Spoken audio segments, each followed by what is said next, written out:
Egresó con distinción máxima de la Facultad de Derecho de la Universidad Católica en 2009. Desde entonces no solo ha seguido estudiando, sino también emprendió el desafío de generar nuevos espacios de participación ciudadana al fundar primero Idea País y luego Construye Sociedad.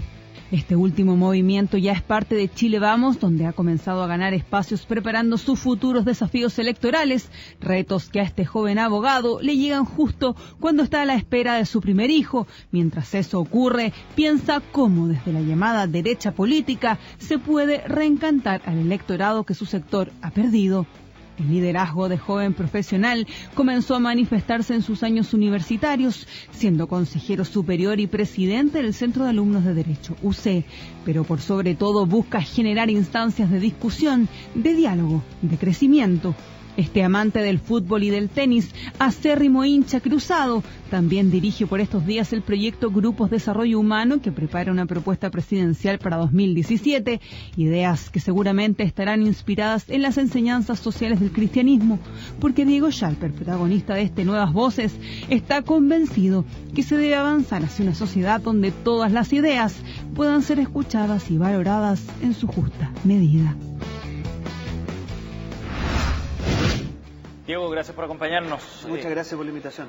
Cuéntanos en qué consiste Construye Sociedad, este proyecto que recién se sumó al bloque de Chile Vamos. Mira, Construye Sociedad yo te diría que es la consecución de un proceso que parte mucho tiempo atrás cuando decidimos desafiar a lo que nosotros estimábamos era lo que en ese momento le llamábamos la derecha light, a una derecha que solo se enfocaba en la gestión, que solamente creía que lo importante era digamos, hacer entretención desde los centros de alumnos.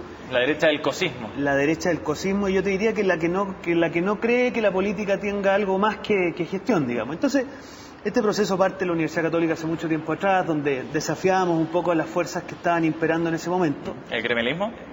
No, yo te diría que a nivel de centro alumnos los movimientos políticos universitarios no son tan representativos, sino que más bien era algo que estaba instalado. Que los centros alumnos eran pura gestión, nosotros quisimos meterle política, quisimos meterle discusión pública, quisimos sacar la discusión para afuera del país. Y ahí se fue formando un grupo que después se expresó en Idea País, se expresó en este centro de formación, después se expresó en distintas organizaciones sociales, el caso de Cristian, que es el actual coordinador nacional, se fue al Techo para Chile, otros se fueron a Levantemos Chile, o sea, nos metimos en el mundo de la sociedad civil. Y yo te diría, llegó un momento en el cual dijimos, bueno, a ver, aquí hay que influir, hay que tratar de levantar ciertos temas como la integración social, como la sustentabilidad, como la solidaridad, que eran un poco los rollos que nosotros acarreamos de hace mucho tiempo atrás. ¿Y que no los veían presentes en la discusión política? ¿O? Yo creo que más que no verlos presentes, yo creo que los discursos que estaban predominando en la clase política nos parecían al menos 10 años atrasados. Y por lo tanto nos parecía que había habido un proceso natural de que ciertas personas habían ejercido liderazgo por mucho tiempo, pero que de alguna manera se estaban quedando estancados. Entonces decidimos armar un movimiento político propiamente tal, que en el fondo tuviera por foco tres cosas fundamentalmente. Uno, entrar en aquellos lugares donde nuestras ideas normalmente, como digo yo, han perdido por walkover. ¿Cómo cuáles? Yo estoy pensando en el mundo sindical, estoy pensando en el mundo gremial. El otro día estábamos ahí con la vicepresidenta del Colegio de Profesores, una mujer que no es de izquierda, que es como para hacerle un altar, ¿eh? Y la verdad de las cosas es que ahí en el Colegio de Profesores un liderazgo alternativo a las expresiones más radicales de la izquierda no tienen nacidero hace 10, 15, 20 años.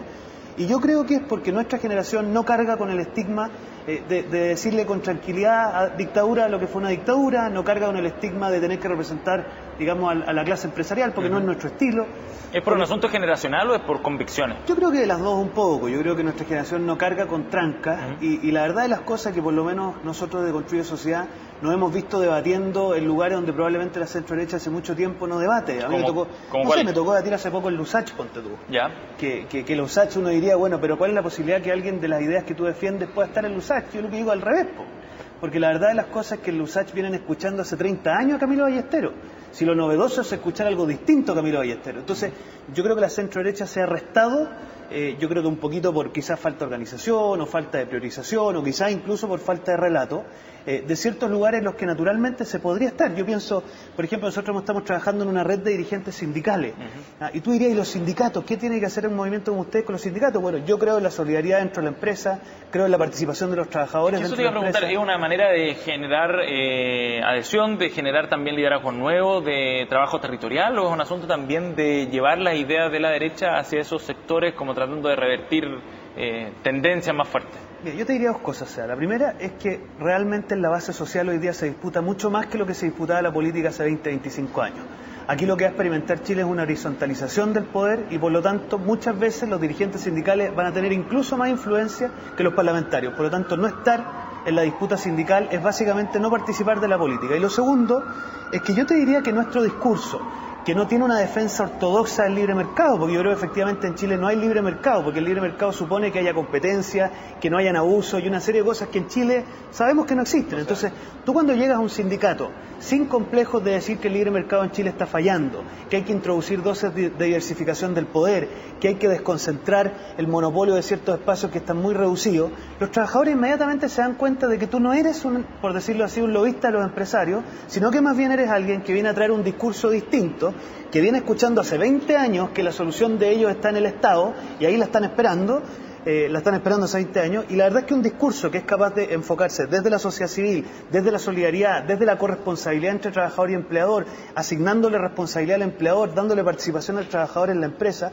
yo creo que es algo que sí es capaz de debatir en el mundo sindical. ¿Y cuál es el aporte entonces que puede hacer Construye Sociedad hacia Chile Vamos, por ejemplo, donde se acaban de sumar, tú estás metido además en la comisión política? Sí, no, mire, yo creo que nuestro aporte quiere ir por la vía de incorporar un discurso que normal... A ver, en la centro derecha yo creo que hemos conocido en el último tiempo un discurso que tiene cierta hegemonía, que yo te diría está muy marcado por un énfasis más o menos fuerte, pero un énfasis en la defensa del libre mercado, un libre mercado yo te diría al estilo digamos clásico, y yo por lo tanto creo que hay que caminar hacia una economía social de mercado, pero de verdad. ¿Pero qué significa eso de significa, por ejemplo, una economía social de mercado? Por ejemplo, significa... Porque es una palabra y un concepto que se ocupa mucho, pero de repente uno no lo aterriza. Yo lo aterrizo en las siguientes cosas. Yo creo en el mundo sindical. Creo que la sindicalización no es un problema ni una distorsión de mercado, como probablemente creerían algunos amigos de ciertas fundaciones. Yo creo que el Estado tiene que jugar un rol en la economía, que hay ciertos ámbitos de la economía que hay que regularlos, que no pueden quedar entregados a las vías siniestras. Yo pienso en la ISAPRE, pienso en las AFP. O sea, no hay que tenerle miedo al Estado regulando y ordenando. Yo creo que, por ejemplo, ciertas concentraciones de mercado que tenemos en Chile, donde hay ciertas cadenas que gobiernan casi el 90% de ciertos ámbitos de la producción, hay que ver la manera de generar competencia de manera que eso se desconcentre. Y eso no se hace de una manera distinta sino a través del Estado, actuando, incentivando. Entonces, yo creo que la derecha ha tenido una especie de defensa ortodoxa de la libertad económica sin acordarse que la libertad económica solo es posible en la medida en que tú tienes ciertas garantías sociales cubiertas. ¿Cuál es el concepto de liberalismo o de libertad que tiene hoy día la derecha en su discurso? A ver, yo creo que, yo no sé si hay uno, pero efectivamente gran parte de la centro-derecha cree que la libertad es solamente una expresión económica y que tiene que ver con la capacidad de adquirir ciertos bienes, que obviamente es parte de eso, pero la libertad no se agota en eso. O sea, nosotros, cuando este documento de convocatoria de Chile Vamos habla de la espontaneidad social y el ámbito de la intimidad, es que a mí no me sirve nada que una señora se endeude por mucha plata para poder adquirir un bien de consumo, que pareciéramos nosotros ufanarnos de eso, si es que efectivamente ya no tiene la tranquilidad que al día siguiente, si se le enferma un pariente, va a tener una cobertura de salud adecuada, o si va a llegar a los 60 años y va a tener cobertura de la previsión social. O sea, si nosotros nos generamos ciertas seguridades sociales, el concepto de seguridad es clave, seguridades sociales, para que esa señora pueda ser libre de verdad, honestamente en Chile lo que estamos incubando es una bomba de tiempo. Entonces es como romper un poco la lógica o el maniqueísmo del Estado o libre mercado. Yo creo que hay varios maniqueísmos, Sebastián, libertad o justicia. Yo creo en la libertad con justicia. ¿Qué significa eso? Eso significa, mira, significa que cuando yo soy libre de emprender, eso no significa que para mí generar sueldos dignos sea una distorsión o un costo alternativo, como le llaman los ortodoxos de la economía, sino que sea parte de mi responsabilidad como empresario. Que cuando yo me involucro en el tema medioambiental, para mí no es una cápite de alguna gerencia, sino que yo como empresa, si tengo responsabilidad de justicia, tengo que trabajar con respeto al medio ambiente, con trabajo con las comunidades, generando oportunidades. O sea, no es que la libertad se contraponga, sino que si no hay justicia social, esa libertad más temprano que tarde deviene en abuso, en desigualdad, que es lo que estamos experimentando en Chile. ¿Chile Vamos tiene ya un relato armado? Mira, a ver, yo te diría que ha habido un avance muy potente porque hay un concepto, hay un documento que se llama La Convocatoria, que yo hoy día escribía en un diario digital, que por primera vez veo un documento de política y no un recetario de políticas públicas, que las políticas públicas son importantes. No, pero un programa gente, de medidas. Es que ¿sabes lo que pasa? Yo no sé tú necesitas en política, especialmente hoy día con una sociedad politizada, que la gente se movilice, se entusiasme con sueños de sociedad, y cuando tú veis que lo que ofrece la derecha es un recetario de políticas públicas, yo no conozco a nadie que se quiera levantar más temprano y que esté dispuesta a dejar la vida en las comunas más difíciles por un recetario de políticas públicas. En cambio, el documento convocatoria que ha estado trabajando, digamos, un grupo de intelectuales jóvenes, junto con otras personas, políticos, etcétera, yo creo que efectivamente logra construir un relato, un discurso, un planteamiento que es capaz de articular adecuadamente Estado y mercado a través de la sociedad civil, que introduce el concepto de solidaridad, que introduce el concepto de seguridad social, y me parece que esa es la derecha moderna con un énfasis social que a mí me gustaría empujar, digamos, y que creo que es capaz de disputarle a la izquierda cierto espacio en donde hoy día la izquierda ha ido teniendo hegemonía. En ese sentido, ¿crees tú que la nueva mayoría, por ejemplo, logró cierto relato o construir un proyecto distinto que le permitió efectivamente llegar al gobierno finalmente mejor de lo que lo ha hecho la derecha? Yo creo que la centroizquierda empatizó con una cuestión, que es que la gente efectivamente hoy día, en el último tiempo Chile ha experimentado un aumento en su nivel de ingreso y eso es una realidad. Por lo tanto, la gente quería poder acceder a ciertas cosas que quizás hace 30, 40 años eran imposibles. ¿Y qué es lo que empezó a ocurrir? La gente antiguamente no aspiraba a ciertas cosas y hoy día sí, y la nueva mayoría fue capaz de empatizar en educación y en una serie de énfasis bien puestos. Ahora, ¿cuál fue el error de la nueva mayoría? Porque hoy día la reforma a la educación que ofrece la gratuidad, o sea, si yo hoy en la calle le digo a alguien, oiga señora, usted no va a pagar más, tiene un 70% de rechazo. Porque la gente quiere más justicia, pero no a costa de su libertad. No a costa de que el Estado elija cuáles son los proyectos educativos en los cuales van a estudiar sus hijos. No a costa de una FP estatal que va a dictaminar estos son los programas, sino que más bien quiere más justicia, pero sin perder su libertad. Y por eso yo creo que la nueva mayoría perdió una tremenda oportunidad, porque empatizó con el drama social, empatizó con el tema de la desigualdad, pero la propuesta que ofreció, yo creo que se cargó demasiado al señor Tellier y poco al señor Orrego, por decirlo de alguna manera, y creyeron en que el fin de la educación particular subvencionada y la estatización del sistema iba a ser la respuesta, y la verdad es que la gente que se sube todos los días a Sebastián al Transantiago y ve al Estado en acción, pero acá no le cree tanto al Estado. Pero acá no se terminó la educación privada. O sea, depende de cómo tú lo veas, porque tú cuando ves que el énfasis está puesto en terminar con el copago y no hay un fortalecimiento real de la educación pública, no hay un énfasis en la educación preescolar, no hay un énfasis en el mejoramiento docente, porque esto que han tirado con tanto bombo y platillo de la ley del fondo de subsidio al tema docente es un pelo a la cola, ¿te fijas? Y entonces yo siento que acá lo que ocurrió es que la gente ve que hay una preocupación genuina por mejorar la educación, cosa que quizás en la centro-derecha no estuvo tan clara en ese momento o no se vio con tanta claridad, pero la alternativa que se ofreció, es decir, de enfatizar el Estado y descentralizar y de todo este tema, o sea, el énfasis en las universidades del Estado en materia de gratuidad, uno dice, bueno, cuando uno mira las universidades del Estado, cuando uno mira la gran mayoría, salvo la Chile o la USACH, la verdad es que no tienen calidad suficiente para ofrecer lo que la gente está esperando, que es que sus hijos tengan una educación de calidad. Entonces, y con esto cierro el punto, yo creo que el énfasis estatal a costa de la libertad, la gente no está de acuerdo, y por eso hoy día el 70% de los ciudadanos está en contra de la reforma educacional. De otros temas de contingencia, otras reformas también y de los proyectos políticos conversamos en Nuevas Voces al regreso con Diego Chalper.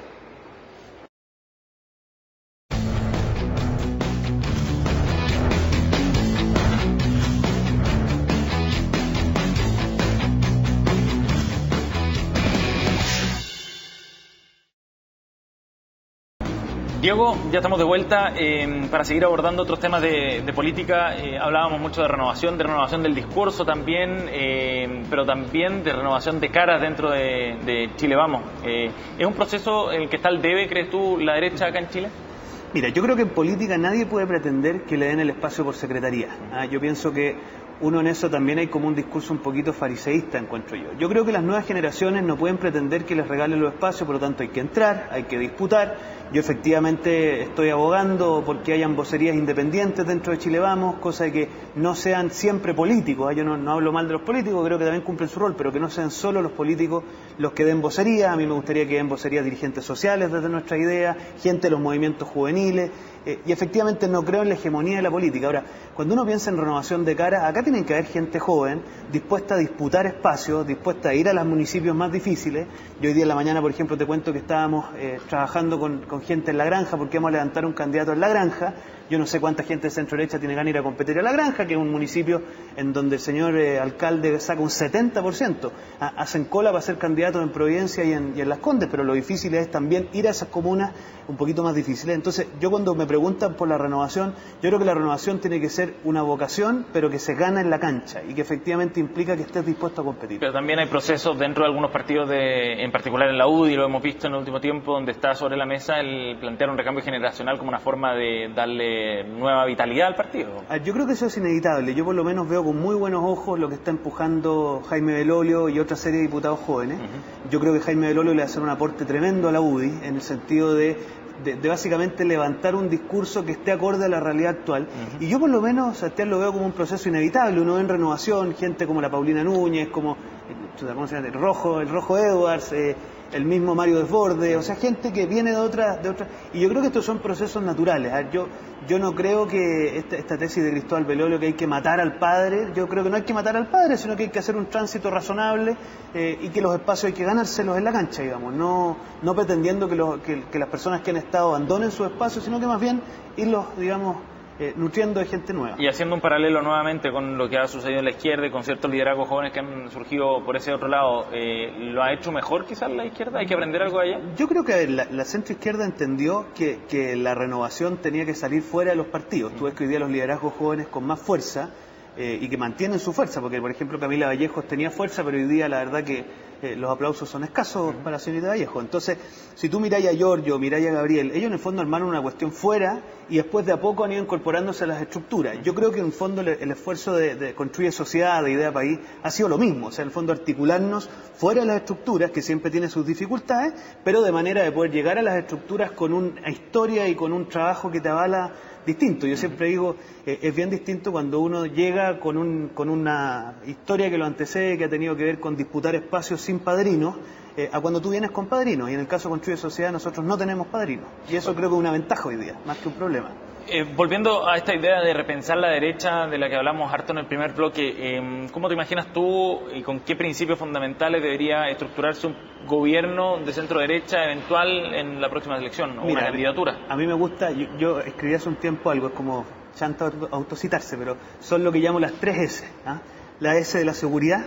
Yo creo que la gente hoy día cree en la libertad en la medida en que tiene seguridad, y no estoy pensando en la puerta giratoria, estoy pensando en salud. Las personas necesitan tener la tranquilidad de que si una persona se enferma haya salud. Estoy pensando en previsión social, estoy pensando en temas laborales, o sea, seguridad social. Yo creo que la centroderecha tiene que asumir un discurso fuerte. Yo estoy estudiando los derechos sociales, estoy haciendo mi tesis doctoral en el tema de derechos sociales. Yo cuando comento eso en la centroderecha creen que me voy a militar en cualquier minuto el Partido Socialista, pero los derechos sociales no son una bandera de la izquierda en el mundo. Lo segundo es la sustentabilidad. Yo creo que nosotros tenemos que hablar tanto en materia de familia como de medio ambiente desde el prisma de la sustentabilidad social, y ahí hay un énfasis que se tiene que expresar en muchas políticas públicas.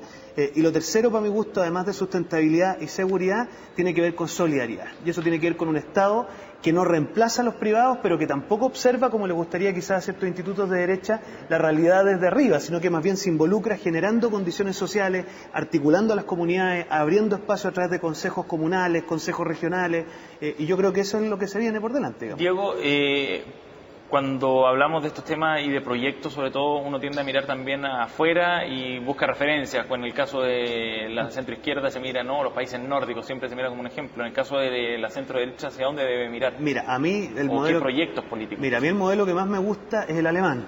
Creo que Alemania ha sido capaz de articular adecuadamente. Yo siempre doy el mismo ejemplo, en materia de salud, es manejada por el Estado, administrada por los privados y negociada con los sindicatos de la salud. O sea, yo creo que los paradigmas de izquierda y derecha en Chile se vuelven locos con esta cuestión, porque en el fondo es una salud estatal, pero los que administran la salud son particulares, o sea, en el fondo las distintas aseguradoras son privadas, y cuando tú dices qué prestaciones vamos a incorporar en el sistema, efectivamente esto es una cuestión que regulan al final los sindicatos de la salud, con los doctores. Entonces, sociedad civil, Estado y privado. Te doy otro ejemplo, en la farmacia en Alemania hay un tope, tú no puedes tener más de 6 farmacias en Alemania como único dueño, y eso te genera una competencia a nivel de farmacia feroz. Eso probablemente para un gallo ortodoxo de derecho una distorsión de mercado, como las cuotas de mercado, se deben volver un poquito locos, pero Alemania nadie podrá pretender creer que es de la órbita soviética. Entonces, yo pienso que Alemania tiene la gracia que ha podido articular una desconcentración del poder a nivel territorial, una articulación entre solidaridad y justicia, y efectivamente las personas gozan de altos niveles de libertad. Pero, así como decimos que es de la órbita soviética, tampoco es de derecha Alemania, ¿no? Yo creo es que un modelo quizás socialdemócrata. Yo no tengo tan claro, porque no es un estado de bienestar, en el sentido de que el Estado no asume roles hegemónicos en materia social, Obviamente el Estado juega un rol significativo, regula, establece leyes, pero hay mucho espacio a los privados. Yo siempre cuento una cosa que yo no sé cómo se la tomarán mis amigos del movimiento estudiantil, pero en Alemania el Estado, en aquellos lugares donde hay una hegemonía estatal, está obligado a financiar proyectos privados para generar competencia contra el Estado. O sea, yo creo que un gallo que piensa en Alemania como un modelo de Estado de bienestar, eso no le calza bajo ni un punto de vista. ¿Pero es gratuita la educación universitaria, por ejemplo? La universitaria tienes que pagar, pero una cantidad razonable. Yo creo que aquí efectivamente tenemos que pagar una cantidad irracional muchas veces en términos de aranceles. Pero en estricto rigor lo que se genera en Alemania es un predominio estatal, pero también se subsidia la educación privada de manera de ir generando una competencia que al final beneficia a los estudiantes, ¿te fijáis? Cosa que la educación municipal, o sea, en el caso de Alemania no es municipal, sino que federal, tenga, digamos, que competir con la educación privada para mantenerse en estándares de calidad altos. Porque si no lo que te genera al final es achanchamiento, aletargamiento, y creo que eso no es bueno. ¿Cómo logra Chile Vamos hacer calzar las ideas distintas que hay dentro del proyecto y de este conglomerado de oposición? Porque son bien diferentes. Lo que tú estás planteando es muy distinto a lo que plantea claramente la UDI, RN también. El otro día escuchaba a algunos que decían que había que tomar el proyecto de Jaime Guzmán, por ejemplo, para levantar la UDI, que es el partido más fuerte, por eso lo cito como referencia dentro del conglomerado de oposición. Era Gonzalo Rojas, si no me equivoco, quien lo citaba. Entonces, ¿cómo se logran aunar todos esos criterios distintos en un proyecto común? No, yo creo que, a ver, yo tengo dos ideas que decirte al respecto. Yo creo que el nuevo sistema electoral te va a obligar a eso, porque en el fondo si tú diversificas la fuerza en el nuevo sistema electoral estás liquidado. O sea, en el fondo todo te obliga a ir cohesionándote en torno a un espacio, porque como la competencia va a ser tan feroz y van a ser tantos candidatos, si tú te diversificas pierdes. Y en segundo lugar, yo te diría que la centro derecha tiene que acusar recibo de lo que está haciendo la sociedad hoy día, que es que hay gente cada vez más diversa, por lo tanto tú tienes que tener la capacidad de tener muchas puertas para que las distintas personas que forman parte de la sociedad entren. Yo creo que cada vez va a haber menos espacio a los individualismos dentro de la centro derecha. Uno ve que hay ciertos liderazgos, pero yo por lo menos apuesto por yo siempre digo la diversidad es la unidad, o sea que tengamos diversidad, que discutamos adentro todo lo que quieran, pero para afuera hay que empezar a aprender lo que muchas veces hace mejor la centro izquierda, que es alinearse detrás de un proyecto colectivo común. ¿Es posible eso? Yo creo que sí. Yo veo que en las nuevas generaciones hay mucho más capacidad, porque yo siento que las nuevas generaciones hemos estado más expuestas a la discusión política dura, a diferencia de las antiguas generaciones que a veces vivieron una sociedad más despolitizada. Diego, ¿y eso es antes o después de elegir al candidato presidencial? Mira, yo creo que esa es otra de las cosas que a mí me enferma un poco, porque yo creo que hoy día se desgasta mucha salida y tiempo en pensar en la persona, siendo que todavía no hay un proyecto de sociedad que ofrecer. Yo creo que hay que entender que la sociedad hoy día, especialmente como se está dando cada vez más politizada, la verdad que la persona obviamente que es relevante, pero la gente quiere saber, bueno, a ver, ¿cómo van a responder ustedes a las grandes preguntas que tenemos hoy día? Que son la pregunta de que usted a los 65 años empieza a vivir con pensiones indignas, que usted tiene un pariente que se enferma y la verdad es que en los hospitales públicos hay que estar 3-4 meses esperando por una atención de urgencia. Esas son las preguntas que al final no estoy pensando que se respondan solo desde las políticas públicas, sino que ¿cuál es el discurso social que tenemos que ofrecerle al Chile, que hoy día es un Chile que quiere oportunidades sociales, que quiere en el fondo menos desigualdad y que quiere en definitiva más participación? ¿Quién encarna eso? Me parece a mí que es una pregunta para marzo del 2017. Yo hasta donde sé estamos a marzo del 2016, por lo tanto queda mucho que avanzar. Y yo honestamente, yo creo que en eso tiene que ser la conclusión de un proceso y no el punto de partida. Y el que mejor represente ese proyecto tiene que ser, digamos. Diego, hemos hablado harto de temas de política pública, de soluciones de problemas concretos, salud, educación, en fin, pero no hemos hablado de temas valóricos. ¿En dónde se posiciona eso? Construye sociedad dentro de Chile Vamos, y qué esperas tú del debate valórico también y de las definiciones valóricas que tenga que tener el conglomerado? Mira, a mí me parece que muchas veces lo que se denomina valórico tiene que ser tocado desde una perspectiva política, porque honestamente la discusión sobre la familia, por ejemplo, muchas veces oye, mira, la adopción, y está muy bien, pero la pregunta que yo me hago es, en Chile, la estructura social actual, el régimen laboral, las ISAPRE, etcétera, etcétera, ¿favorecen o no favorecen la familia? Cuando tú me decís que la jornada de trabajo aquí en Chile son de 8 horas y hacen que los papás tengan que volver a sus casas muchas veces en el Transantiago y llegar a las 10 de la noche, ¿es eso pro familia o no es pro familia? A mí me parece que no. Y ahí el que le aprieta el bolsillo es al empresario, que quizás va a tener que generar condiciones laborales más favorables a la familia. Cuando todavía en Chile tenemos preexistencia y seguimos calculando los planes de ISAPRE a partir del factor de riesgo, la verdad, ¿es eso pro vida o es contra vida? Pues claro, es bien fácil centralizar la discusión de la vida en el aborto, que está bien, discutamos de aborto, pero a mí honestamente, más que preocuparme del final de la discusión, la pregunta que yo me hago es, ¿qué pasa con los colegios que echan una mamá embarazada? ¿Es eso pro vida o no es pro vida? A mí me parece que no es pro vida, y lo hacen muchos colegios católicos en Chile. cuando tú pensás en un ISAPRE, cuyos dueños muchas veces dicen defender ciertos valores, y sin embargo ese ISAPRE le pone millones de trancas, lo estoy viviendo en carne propia hoy día, cuando las mujeres quedan embarazadas, ¿es eso pro vida o no es pro vida? Entonces, me parece a mí que estos temas valóricos hay que politizarlos, en el sentido de llevarlos a una discusión sistémica y estar dispuesto a pisarle callo a mucha gente que, no quiero ser rudo, pero que hace gárgaras con los valores, pero muchas veces cuando se comporta socialmente no parece comportarse de acuerdo a ellos. Diego Chalper, de Construye Sociedad, una de las nuevas voces aquí en CNN Chile. Gracias, Diego. Muchas gracias a ti. Gracias por la invitación.